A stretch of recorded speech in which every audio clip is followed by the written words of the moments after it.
Hey, listen up. We got another episode of Cracks, featuring the crack man himself, Bill Krackomberger, and our co-host, John Orlando, straight from Las Vegas. Cracks is your ticket inside the world of sports betting, with tips, picks, special guests, and more. Only on WSN.com. Hello, everybody. Welcome back to another episode of Cracks. I'm John Orlando, and as always, we have the crack man with us via satellite, the WSN satellite system, Bill Krackomberger, straight from Atlantic City. What's going on, Bill? Hey, yeah, we're in resorts today. The first casino in Atlantic City. I remember when I was a kid, my dad telling me when him and my Italian uncles that all corrupted my father, by the way, my mother's side, they all came down to Atlantic City opening day. And even the second day, they had to wait outside in the line and they had to rent a jacket. That's right. They could not walk in the casino without a suit jacket or a sport coat. So this is the old classy place of the shore. I want to say that was like 1980? Do you know? 78, I believe. 78? I think it was 70. You're probably right. 77. Yeah. We'll Google it. It was I was there 78. at the grand opening. Really? What, your dad? Yep, 100%. He performed. Oh, wow. He performed. I don't know if it was specifically the grand opening, but he was absolutely there like that week. Let's just call it that week. And let's see.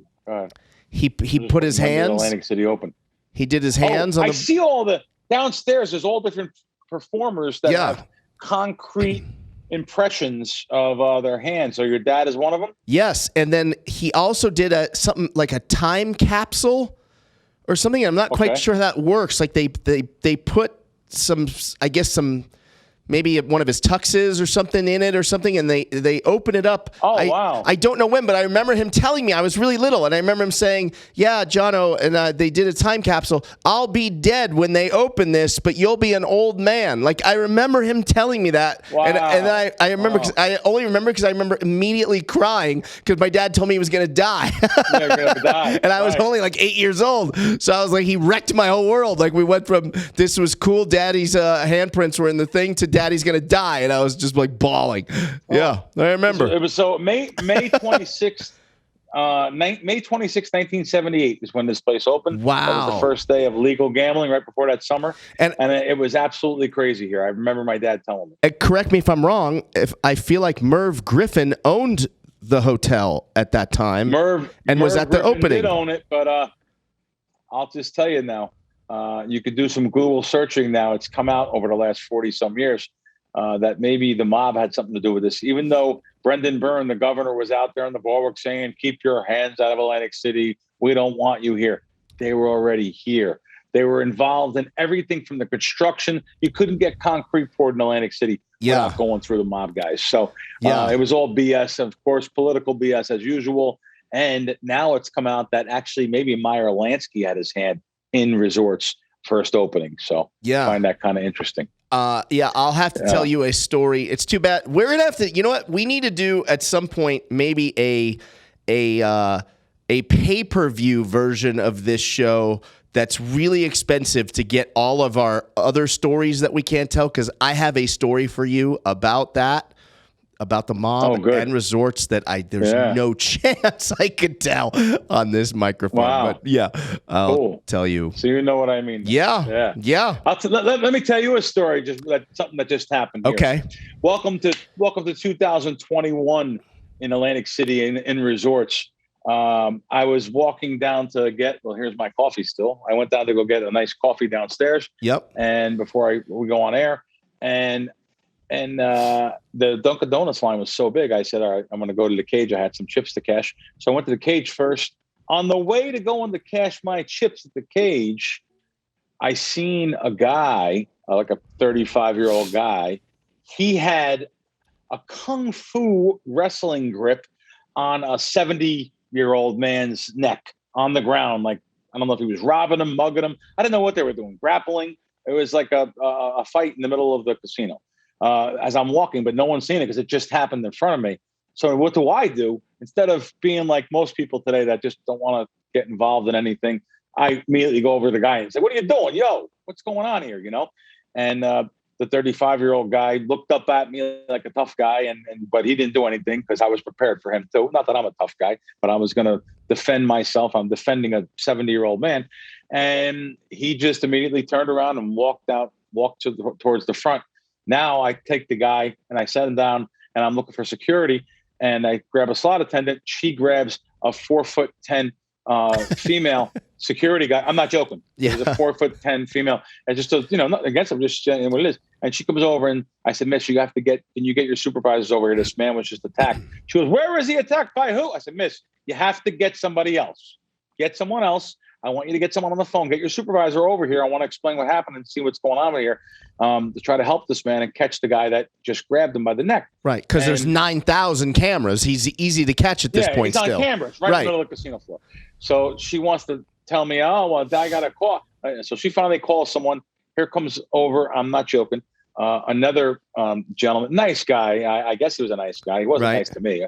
Here comes another guy over, 5'6", 75-year-old man. Barney Fife. He says, what happened? What happened? I explained to him what happened. And I said, well, this guy was walking through the casino, and this guy had him by the neck on the ground. And now the guy's saying, yes, he's the witness. He's seen what happened. I said, doesn't matter, sir. The cameras see what happened. So sure enough, he says to me, well, where's the guy at? I said, well, he just walked to that front door. God is my witness. I want to get the Gideon's Bible out of the drawer over here. I put my hand on the Bible.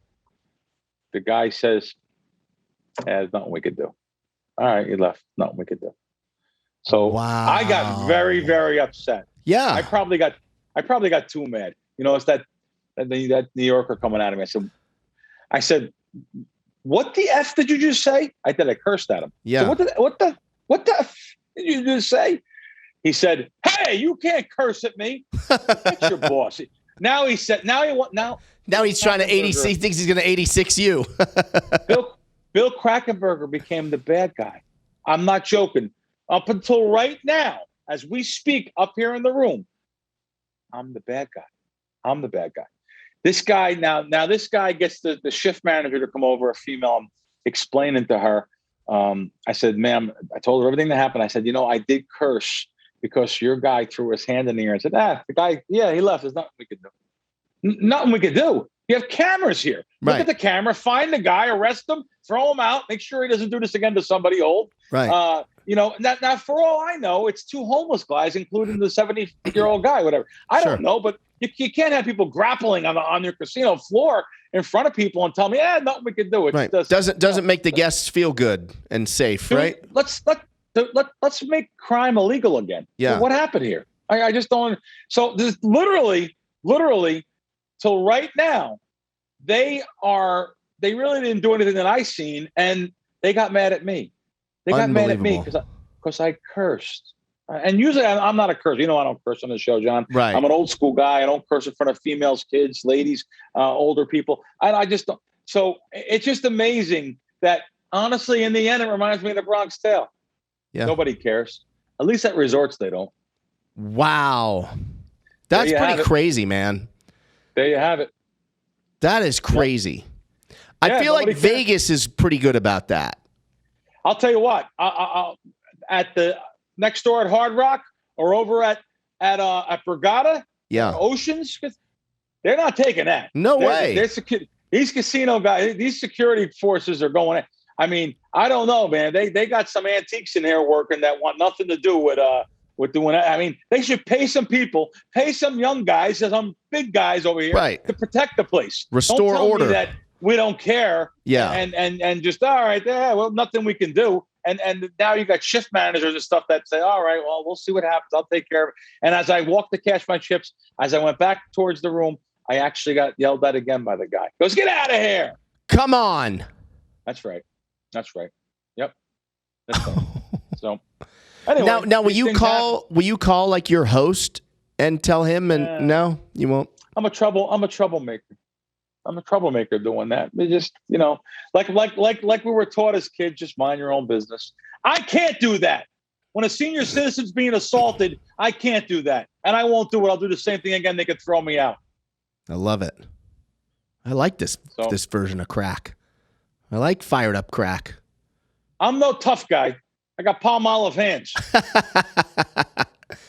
But I got a couple pounds behind me. A couple LBs. Yeah. Not moving me around. Yeah, you've got a punch, Crack. Come on, you're an East Coast guy. You have a punch. I know you have a punch. Honestly, I was very, very deflated coming up to the room before the podcast, thinking about what happened here. I thought about calling the executive offices, but I said, you know what? I'll be the one. Why are you causing us trouble? We just want to do our 8 hours and go home and not be questioned or have any conflict and steal a paycheck. So here you are. Here we go. That's all. That's right. all. The bare minimum. That's what everyone wants to do. This business and this industry is absolutely amazing sometimes. It's the only one I know you can make a career, a 6-figure career out of being friends with somebody. It's amazing. It's amazing. Yeah. So anyway. Crack's going all in with the behind-the-scenes subtle jabs, the inside industry jabs. I like it. Yeah. Yeah. Well, I mean, we got things to talk. We have so much to talk about. We can't fit it all in here. We do. And I'm going to go quick. I want to talk about me for a second. Crack. Yeah, please. This is the first time I am in public without a hat in 4 months. If you remember, 4 months ago this week, I had a hair transplant. Good job. And you like that? Looks great. I want to show you a before picture, Travis. Can you show them the before picture with the black outline, the Sharpie? Look at me, Crack. Wow. That's before. You got one more before, like the top of my head, maybe. Right? All right. Come back to me now. Wow. And that's crazy, right? I mean, look at the. Wow. Now, where do they grab that hair from the back of your head? And they take it from the back of your hair and they punch 3,500 holes on top of your head. Dr. Corsandi over at Las Vegas Hair Transplants here in Vegas punches 3,500 holes in my head, and he inserts 3,500 follicles from the back into the top, and each follicle has between 1 and 4 hairs in each follicle. So 3,500 grafts, I guess you call them. Those yield like 8,000 to 10,000 hairs, and it still takes. This is only 4 months, Crack. It takes a full year, and I gave Travis a projected image of what I'll look like a year from now. Crack, take a look at this. That's be a caveman. That's 1 year. Oh wow, that's awesome. Awesome. So shout out to Dr. Corsandi at Las Vegas Hair Transplants. Yeah. I'm sure he's going to give you $300 off for this. Right? Good. Okay, good. Yeah. Good stuff. It's good stuff. You know. Yeah. What are you going to do? Man, sports world, there's all kinds of stuff. Well, let's talk about you. You've been doing a casino tour. I feel like for the last 2 months. What are you doing exactly? The summer. The first go around, I was in San Diego, came to the East Coast, and the first go around I was East Coast. I was getting deals, and I got killed. I lost like $28,000 or something like that. Then I went to San Diego, got that money back, won about $38,000 in San Diego. Now the second go around was I started a couple weeks later, and I get these deals in casinos. Just for people that don't know. You get different, they give you upfront money or deals based on putting a deposit at the cage or your credit line or your length of play, time, average bet, and theoretical. So again, this time I started out on the West Coast and I had a great start. Oh my God, I was up like 35,000 right away. Hit some big jackpots playing video poker. But the deal I got was so rich that I was afraid now that they were going to take that deal away for the future. So I come up with this genius plan. I don't know how genius it was because I lost back 28,000 of the money. I wound up winning $7,000, I think 7 or 8. I wound up winning like $7 or $8,000.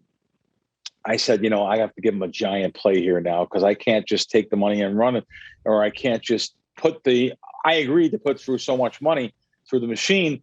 So I had my biggest video poker play ever. I was playing $250 a hand, 10 play, multi-line game. And between 125 and 250. Wait. Let's just break that down. 10 hours. Let's just break that down for people that can't follow that. So $250 a hand, 10 play means 2,250. No. Okay. No. $25 a hand times 10. Oh, okay. Okay. So 25. Okay. Yeah. So, but still $250 a hand, and a hand takes all of 10 seconds. Yeah. Less. Yeah. Oh yeah. So that's a lot. Like people need to realize how much money that is. I put through over 700,000 in volume through the machine, which doesn't mean I gambled 700,000. It means every hand, like one hand you'll press the deal button, you get paid. You get a pair of jacks, and you break even. You put $250, you could break even. So it's not like I gambled that much money, but you could. Obviously, I lost like 27,000 or 28,000 back of the money, thinking I have to put a big volume play through to get the deal again. I wasn't going to quit. I was definitely leaving winning. Yeah, I was willing to give back money, or I was actually looking to make a big score, looking to make like $60 or $70 or $80,000. At least they're going to take the deal away from me. Let me score on it, So yeah, I'm sure I'll still get the same deal there.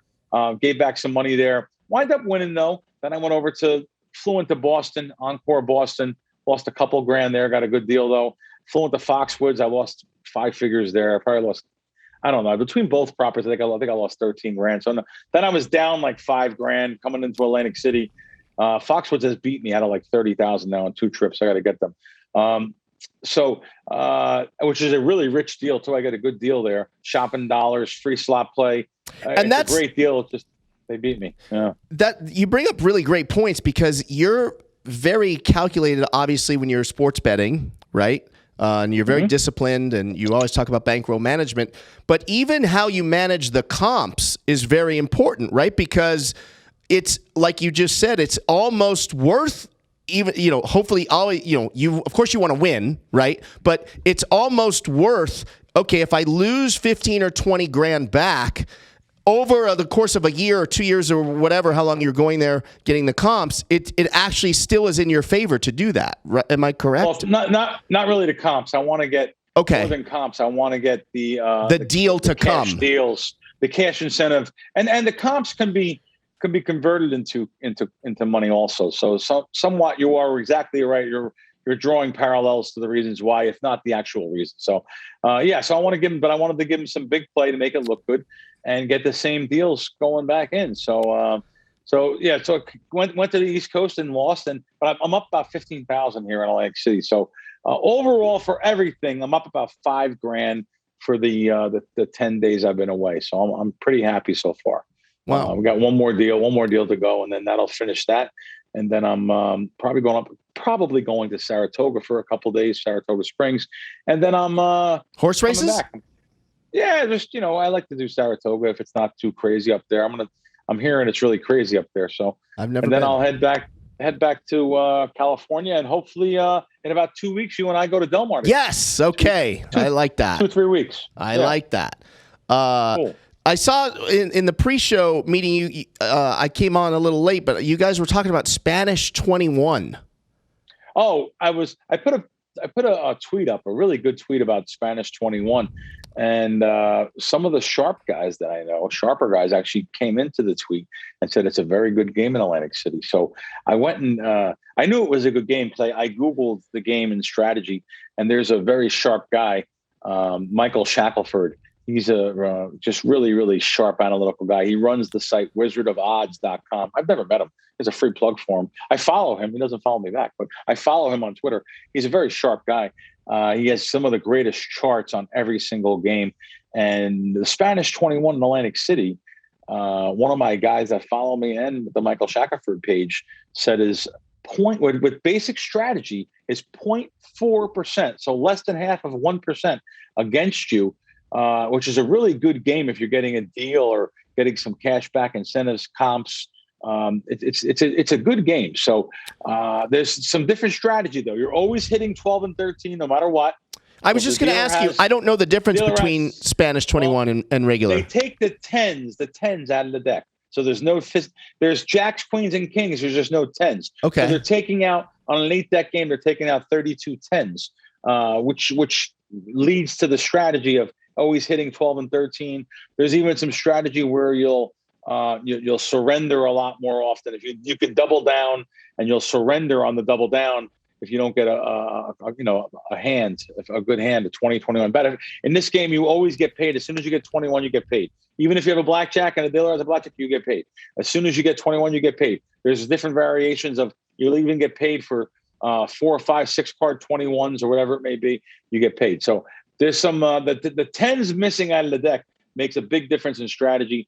But this game's probably about 4 times better than just regular 8-deck blackjack. Really? So, yes. Do they have it in Vegas?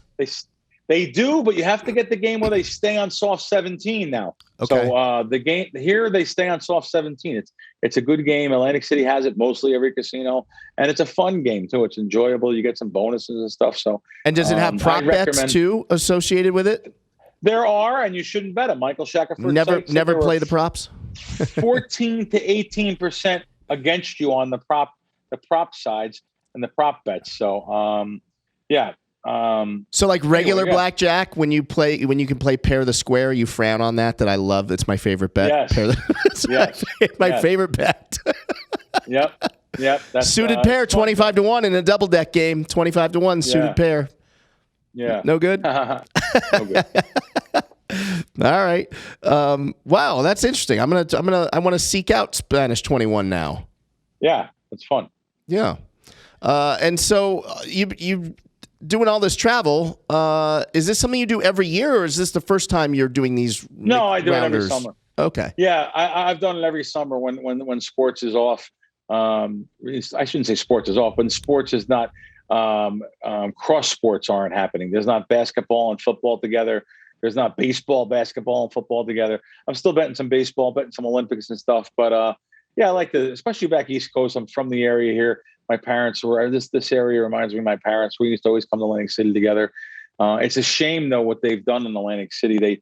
They just have not put no money in the surrounding areas. There's still some bad areas, dangerous areas. It's just all these casinos have always agreed to take part in the revitalization of Atlantic City, and it's not only the casino's fault. You have so many mayors that have been arrested, in jail, indicted. It's just mayors that are indicted. Mayors. Oh, jail. Oh, in jail. Oh, there's been at least one, probably two, I think, mayors that have actually went away to jail. I think Michael McCarthy, I think his name was, he went to jail. I mean, there's been so many that were thrown out of office. It's a very dirty political town. It used to be. I'm not saying it still is now, but I'm not saying it's not either. It's just, you drive around 2 blocks from the city here. I wouldn't trust anyone out there. It's bad. It's bad. 2 blocks from you go here, right out in front of the casinos is Pacific Avenue. The next street is Atlantic Avenue. I would challenge anybody to be able to walk from one side of Atlantic to the other 1.5 miles without something happening. It's that dangerous. So I had a kid try to rob me on the bourwalk once with a gun. On the boardwalk. On the boardwalk. Right here. Yeah. Yep. It's that bad. It's that bad.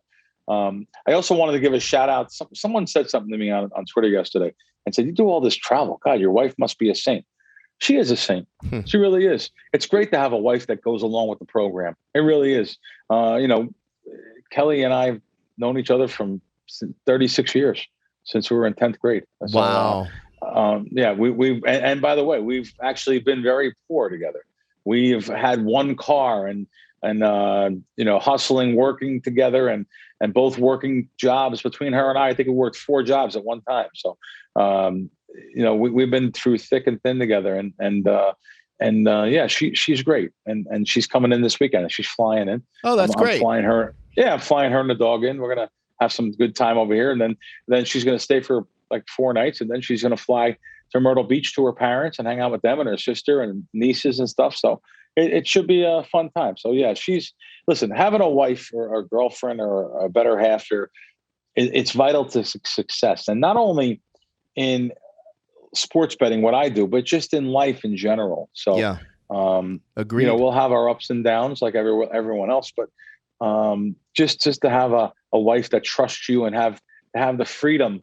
I have to have freedom. I have to have the freedom I have in my own thing and knowing, think about this too. So my wife was going to school and working on the side and she'd come home and at 7:00 East Coast time, when, you come home and say, "How was your day, dear? How was your day, dear?" I was betting NBA. NBA starts 7:00. Yeah. Baseball starts 7:00. It was East Coast. It's like, it's so unfair that, it really is but however though, thank God the last 20 years have been really good and we've got to do some things and experience some things we'd never be able to do if I wasn't in the situation I was in life with sports betting and doing that. So it's great that she's supportive like that, because like you said, it wouldn't work any other way. Because if you were dealing with, what about me, what I call what about me syndrome, or how late are you working, and just if someone didn't really understand that you're in the information game, right? Your job is information. Absolutely. And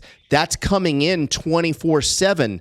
There's breaking news and injury reports and lineup changes and things of that nature that you got to be so on top of by the second, and then you have to react betting wise in real time based on that information whenever it comes in.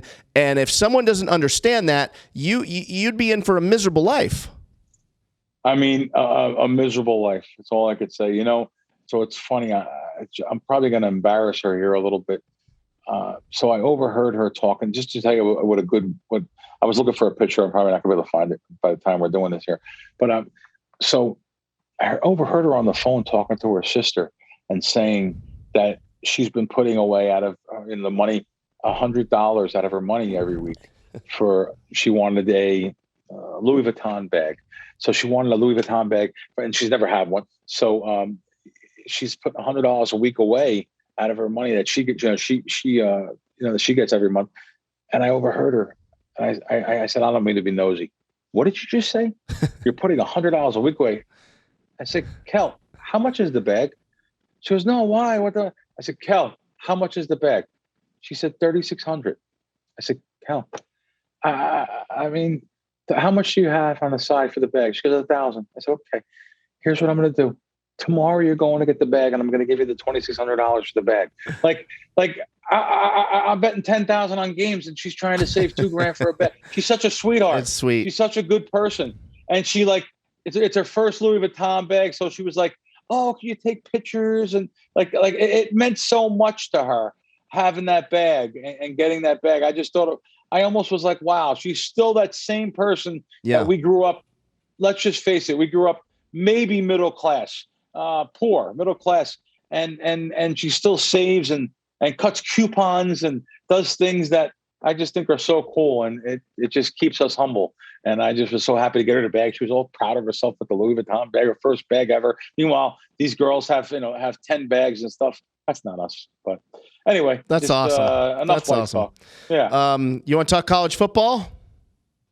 Yeah. I mean, so we're a month out. Changes going on.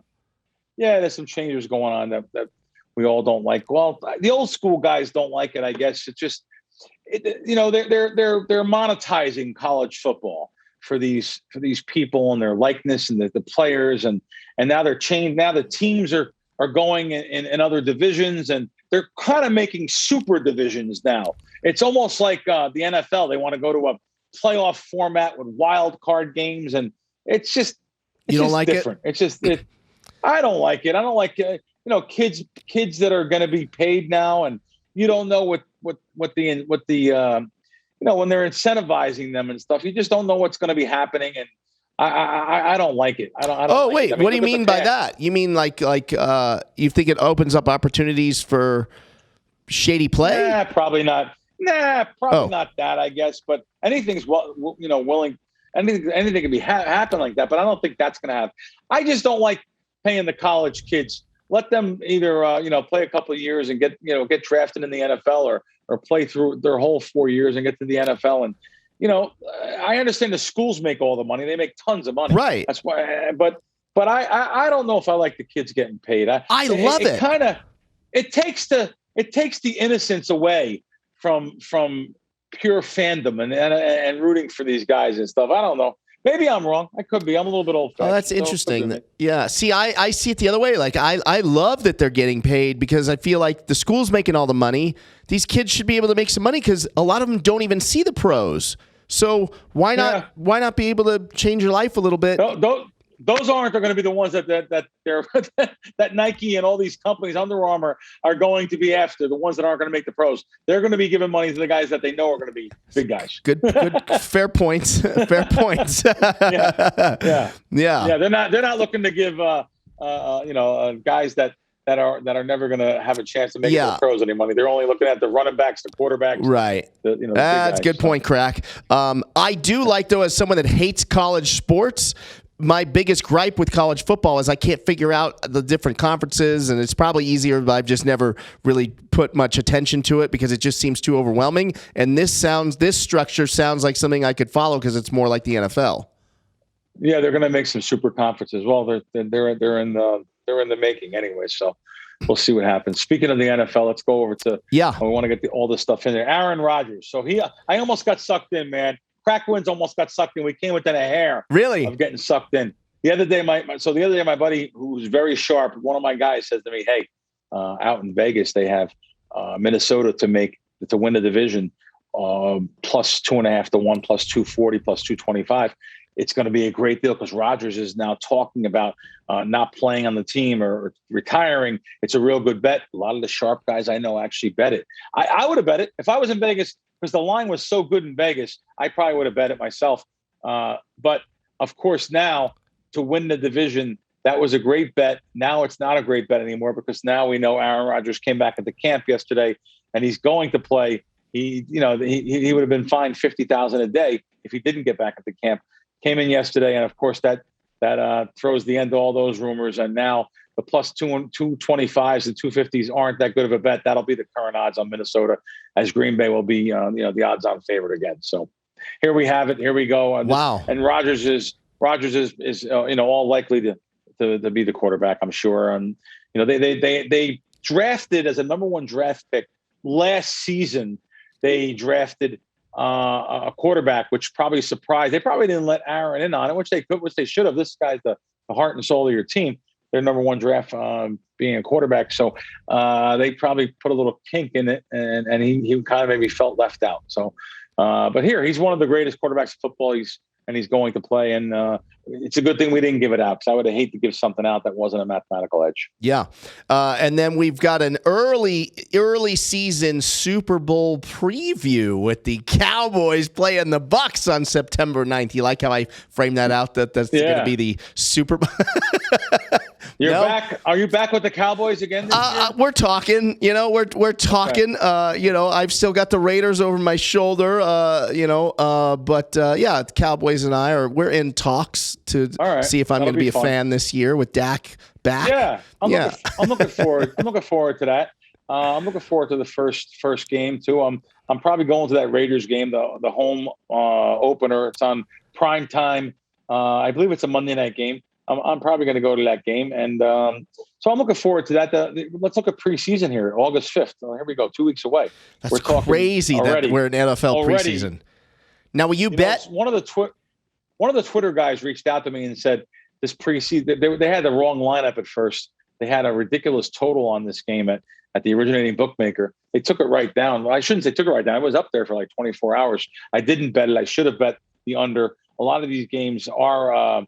They're going to actually lean more towards the under. I'm sure the bookmakers know that already, especially with the new rule in place this year, which I didn't even know until recently. No overtime in preseason football, I guess because of COVID and stuff. You want to get them off the field, which back then that was you would actually mathematically the 1 and the 2 became a very important number in the spread, not the 3, which is the key number in the NFL, because the coaches just wanted to not go for the 2-point conversion or go for the 2-point conversion, either make it or not, get off the field no matter what, winning the game by 1 or losing the game by 1.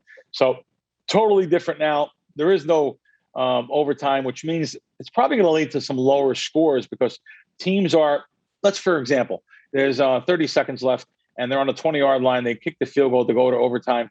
That's not going to happen. So not that they'd even do that anyway. They're going to try to throw for the touchdown more, try to win the game and get out of there. So I think maybe it may lead to some more unders or skew to the under a little bit, that they're not going to be kicking that field goal and they'll be going for touchdowns. And it's against you to make a touchdown if you're in the red zone with the last play of the game or whatever it may be. The odds are that you're not going to get a touchdown there. So it could lead to some lower scores. And I love preseason. So it's a real information time of the year. Games move, many points. Crack wins, guys. We're on ahead of a lot of those moves. So we really. Do you like preseason more than the actual regular season?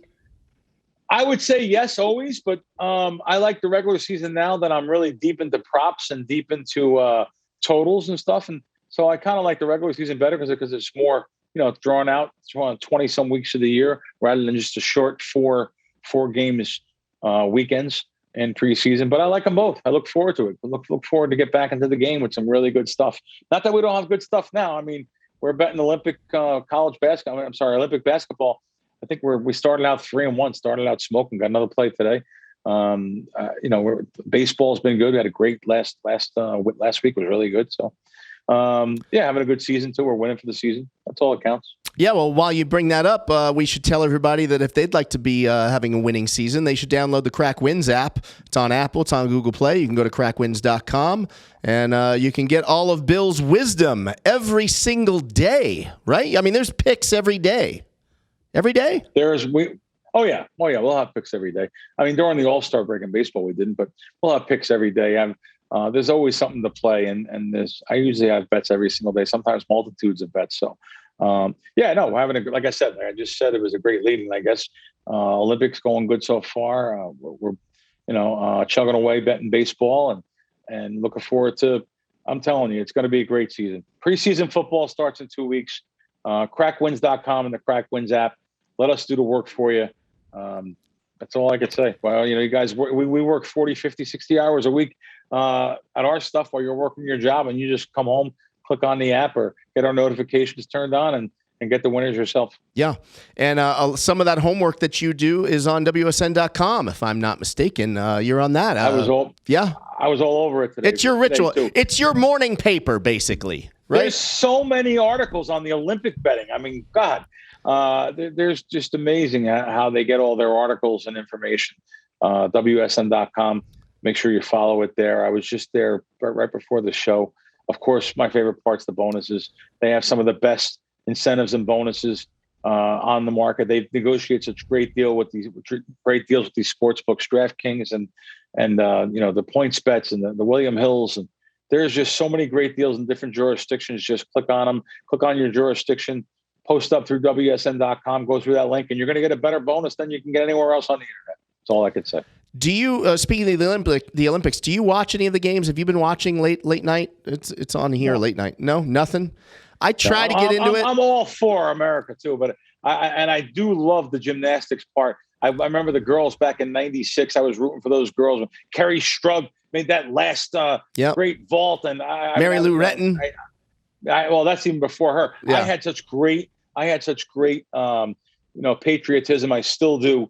But back then I was really rooting every day for stuff. And now I'm in the grind world of making money now, but I'm still rooting, of course, true blue American, rooting for all those Olympians. Do you bet on basketball for Olympics or no?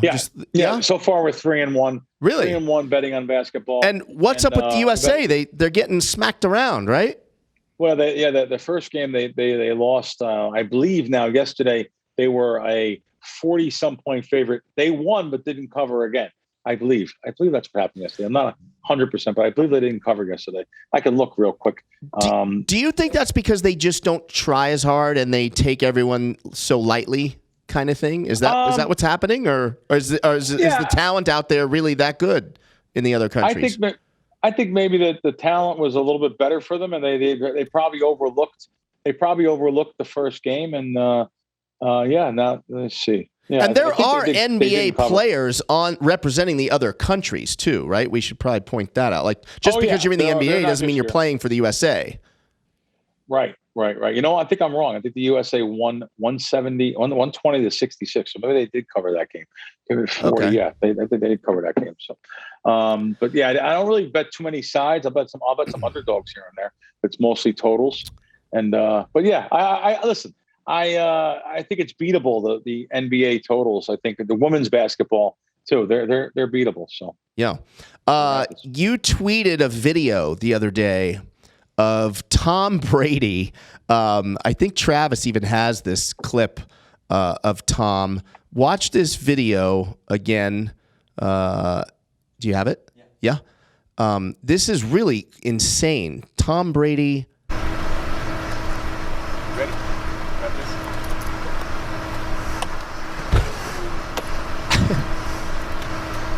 effortless. And then watch this. When he backs up, he goes further back.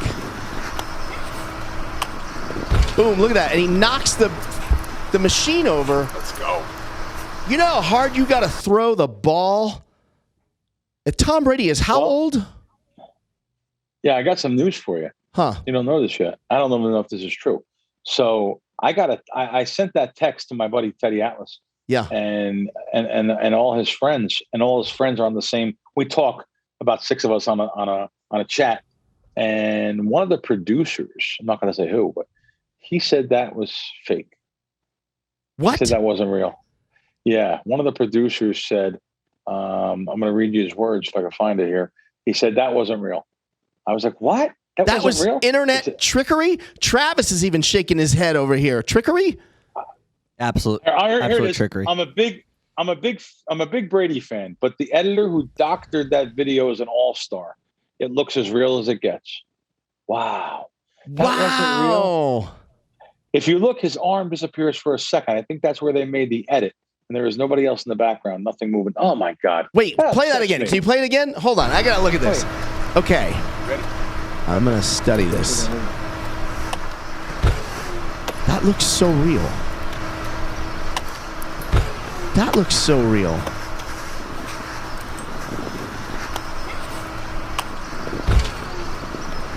I mean, I don't know. I guess. I mean, you would know. You know the people on the inside. I mean, that's upsetting. That's not real. Oh, I was like, wow, this guy's unbelievable. The internet always wins, Crack. I mean, that's unbelievable if that's not real. I mean, this is a 30-year, more than that, 35-year veteran telling me this. That's terrible if that's not real. Damn. Anyway. He did have like a guilty, now that you say it, he did have kind of a guilty little smile. Oh, he looks at the camera. He kind of had this, yeah. Oh, God. But, yeah, I guess it's the internet. Who knows? Things happen. The internet is undefeated. It's undefeated. Yeah. Oh, my God. That's crazy. Crack, when are you coming? When are you back in? When's your tour over? It's a couple of weeks? When are you back? I think we're going to do one more week here from somewhere on the road, a show. And then I'll be back in studio with you. And maybe we could take the show on the road to San Diego / Del Mar area for a week. We'll see. Like the way you're talking. Yeah. Yes. Yeah. Take the show on the road. I like when we just rap back and forth. Me too. Talking about things that happen. Yeah, I love it. Real stuff. I just had the 75-year-old security guy trying to throw me out of the casino when I'm trying to help break up a fight between not even a fight, a 75-year-old man getting knocked to the ground by a 35-year-old. Yeah. But say goodnight to the bad guy. Before we go, I need to run something by you, and I know you're going to blast me. So UFC last week, I go 4 for 5. Of course, I had a parlay. I didn't bet anybody straight up. So I go 4 for 5, and in the 4 that I won, 3 of them were dogs, plus 130, plus 160, plus 120. Okay. And cool. The fight that I lose is the co-main event. I had a guy minus 300 that I bet on, and he lost a split decision that I still don't understand what these judges are watching, but I guess that's a separate conversation. So I go 4 for 5, and I don't make any money. You lose money laying that 3-1. And I did hear about some controversy about that split decision. So you probably should have a draw, or at least won that one, or at least draw. That's the problem with betting favorites in any sport. You can't lay 3. You won't see me laying 3-1.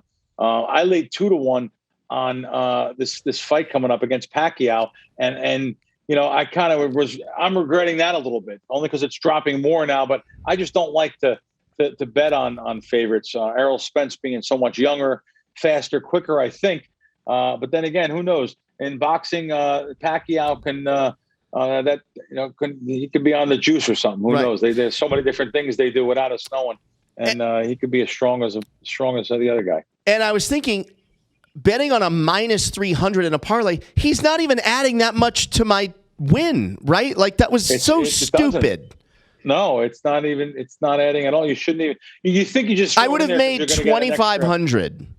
Wow. If he would have won. So if you took that fight out minus 300, what would I probably would have won like 2,200 or something, right? Like, man, you could have had more money for the chest hairs or something. Darn it. Right?